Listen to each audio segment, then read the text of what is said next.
First, I want to introduce Todd Gongwer. Todd Gongwer was born and raised in Wakarusa, Indiana. He is a Northwood High School graduate and Bethel College graduate. He is married to his high school sweetheart, Tracy, and has 2 wonderful children. Todd not only grew up in a local family business, but today is a small business owner himself. Todd also spent nearly 5 years in the RV and manufactured housing industry, working in the area of leadership and people development. Everybody, welcome Todd Gongwer.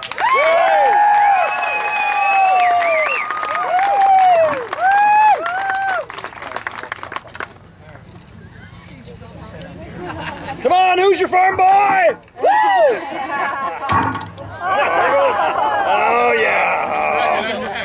Hope that wasn't your speech. Media, okay, sorry. Okay, can you hear me? Yeah! All right. I'm gonna move this around. I'm sorry about this. Good afternoon. I'd like to begin by extending a heartfelt welcome and thank you to President Obama for visiting the town of Wakarusa. A town I'm proud to say I grew up in and am now raising my own children in as the 5th generation of my family to be raised in this community. It's truly an honor to have the highest office of our great nation visit us here.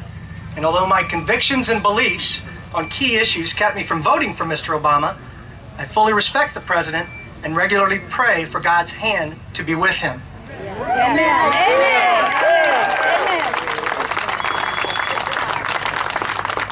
I'd also like to thank each of you for coming out here today to stand not only in the spirit of honor and respect for the President, but also in the spirit of peaceful concern for some of the policies currently under consideration by his administration. For it's my strong belief that it is only in the spirit of this expression, the spirit of peace, honor, and respect, that anything of substance will ever be accomplished here or in Washington. Amen. I stand here today to share my heart with you in this spirit, and from a perspective that I hope most of you in some way will be able to connect with.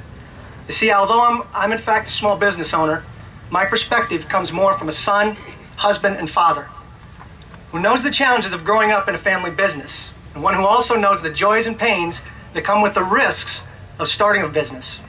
One who, after nearly 5 years working within the RV industry, knows what it's like to face the reality of their position being eliminated due to drastic market downturns. Finally, I share with you today from the perspective of one who is a brother and a friend of many other business leaders in this community.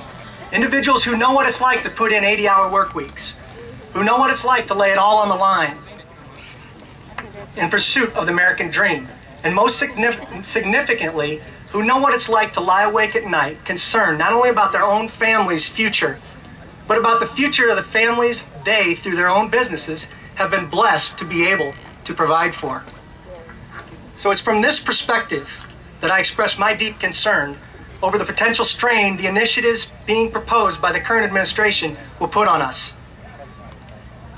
Not only on small business, but on family and communities, just like ours throughout the United States. Although I in no way claim expertise on the subject of public policy, as I've taken time to learn more about these proposals, I have concluded one thing with certainty. Small businesses will pay dearly, as will all of us standing here.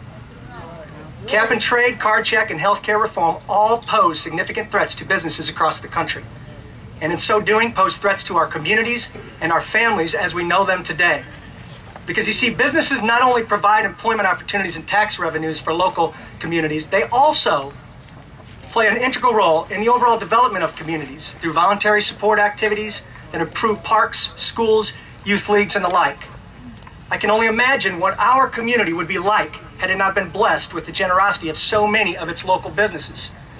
It seems unthinkable to me that in the midst of such a challenging time for business, we would even consider legislation, such as the current healthcare reform proposal that would increase the tax burden on small businesses. Over 50% of all workers in the U.S. are employed in firms with fewer than 500 workers. These small firms have created somewhere between 60 and 80% of all new jobs over the last decade. And yet, somehow, we're still led to believe that over 80% of the businesses that fall into this category can easily afford, and in fact deserve, to bear the brunt of the financial burden of healthcare reform as it's being proposed today. There's no doubt we're living in an age marred by corporate scandal, where the selfish acts of a few individuals willing to abuse powers bestowed upon them in business have unfairly shaped the thinking of the masses. In many ways, it seems we've been conditioned by the media to look upon businesses, even small businesses, as evil entities, simple machines that generate money for their cynical owners or leaders. The reality is, when we view business in this way, we fail to see the most significant aspect of nearly every business out there, the human aspect. A business is indeed a place of production and provision, and its bottom line must be protected if it is to serve its greater purpose within the community.